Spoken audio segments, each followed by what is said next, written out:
আমাদের অষ্টম শ্রেণীর তৃতীয় অধ্যায়, এই অধ্যায়টা তিনটা বিষয়ের উপর নির্ভর করতেছে। কিসের উপর বলতো দেখি রূপু? ব্যাপন, অভিশ্রবণ, প্রশোধন। আমার বলো।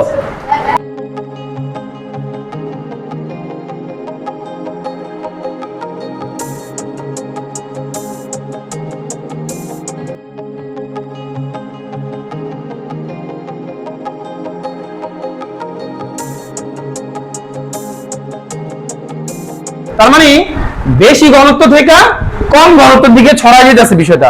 তুমি একটা রুম স্প্রে মারি এখন, মারবো কিন্তু এতটুকু, কিন্তু পুরো রুমটা কি গ্রাম হয়ে যাবো না, সুগন্ধ ভরে যাবো না? এটাকে বলা হয় ব্যাপন। তাহলে আমরা ব্যাপনের সংজ্ঞাটা কিভাবে দিব? যখন বেশি ঘনত্ব থেকে অণুগুলো কম ঘনত্বের দিকে ছড়িয়ে পড়ে তখন তাকে ব্যাপন বলে। ক্লিয়ার হয়েছে সবার কাছে কনসেপ্টটা? আচ্ছা, করলে অভিশ্রবণ পারবা, কারণ ব্যাপনের উল্টো হইতেছে অভিশ্রবণ। ব্যাপনটা কি বলতো?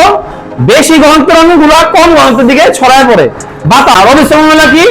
কম জিনিসটা বেশি জিনিসের মধ্যে প্রবেশ করতেছে, পানিটা শিকড়ের ভিতরে ঢুকতেছে।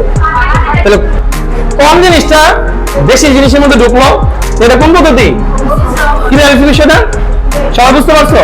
আচ্ছা, প্রশোধন শব্দ অর্থ হলো বের করে দেওয়া, পানি বের করে দেয়। এই পানি বের করে দেওয়ার পদ্ধতিটাকে বলা হয় প্রশোধন। সবাই বলো যে আমরা যদি রুমের মধ্যে এখন রুম স্প্রে মারি, রুম স্প্রেটা কি? এটা কোন পদ্ধতিতে সুগন্ধটা বের হইবে? ব্যাপন। ব্যাপন। Very good. আচ্ছা, ঠিক আছে। তারপরে ধরা হইতেছে সহজ সুন্দর। বলো, গাছ যে মাটি থেকে পানি শোষণ করে এটা কোন পদ্ধতিতে করে? Very good. আচ্ছা, ঠিক আছে। দাও, যখন অতিরিক্ত পানি শোষণ করে ফেলায় তখন সেটা কোন পদ্ধতিতে বের করে দেয়? প্রশোধন। Very good, excellent. সবাই ডাক্তারি দাও।